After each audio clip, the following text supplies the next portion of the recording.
Okay, now that you've mastered putting random in for your color, let's talk about using random in for some movement.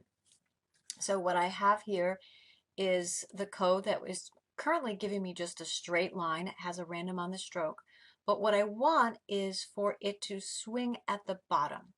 I don't want it to go up and down, and I don't want this to move.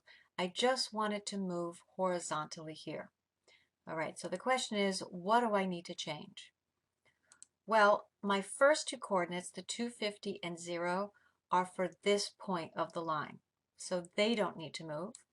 My next two coordinates are for this point of the line. So which one is it that I need to change to random? The X or the Y? It's the X, because the X is the one that's going to control the horizontal movement. So instead of being 250, a fixed number, I'm going to change that to random. And let's see what it looks like if it is random 250. Oops, not how you spell random.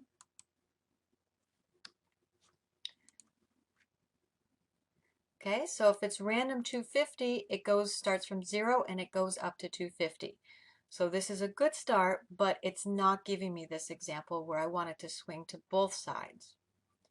All right, so instead I'm going to switch it to random 500. And now that's pretty good. Now I have it going from both sides. But what I really want is to go to both sides, but to not touch the sides, to not actually intersect with the edges here. So that means I need to give it a low number and a high number. And so instead of just 500, I'm going to give it a low number of 50 and then a high number of 450. So it never will go below 50. It'll never go above 450, and therefore it won't touch the edges. Okay, so you could take a second here and like tweak it. What would it look like if it was 200 and 300? You know, you just get like a more controlled area that this happens. Something to know is like, why did I make my stroke red here, my red stroke random? And because your goal when you're making an animation or something that's generative is to let the viewer know it's still animating. So if this was just 200 here, watch what's going to happen as it fills in. Now I wish I had my frame rate up to 60, not 15, but okay, let's watch this. I think you get the idea. Once it fills in, it's going to continue drawing, but we won't be able to see that. So this is something to keep in mind for your upcoming animation project of how do you make it look like it's continuing to animate. And you really have two choices. One choice is use some random in there, like I had before, and it was just one color and it was between 100 and 200, so it wasn't too dramatic. I could have those colors even closer if I really don't want it to be too much of a fluctuation. Just something so that I get some variance in the hues and you can continue to see that. Another option could be to add what I call the eraser. I'm going to add another line,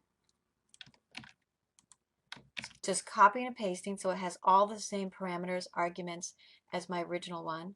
But I'm going to put this one, I'm going to put a stroke weight instead of 5. This one I'll give it a stroke weight of simply 2, so it's a little thinner, and I'm going to give it a stroke of white, which is just the same color as my background. That's why I chose white.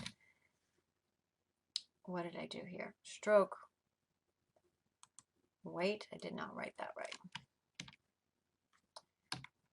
There we go. Okay, and so now this kind of looks like an eraser effect. So it never fills in completely because there's always this white line here that is erasing, it looks like, because it's just the same color as the background, the other lines that are there. So that's your other option. Okay, so now that you have movement going on the x-axis, what I would like you to try is to add a square onto this same sketch and have it moving randomly on the y-axis. So it's only going to be moving vertically. I don't want this one to move side by side at all. And I would like it to be in the middle of the page and the lower section of the page. So it's not going to touch the lines up here, and it won't disappear off the page either, okay? So you're going to have to give it a low and a high parameter. So work through that and then let me see what you have.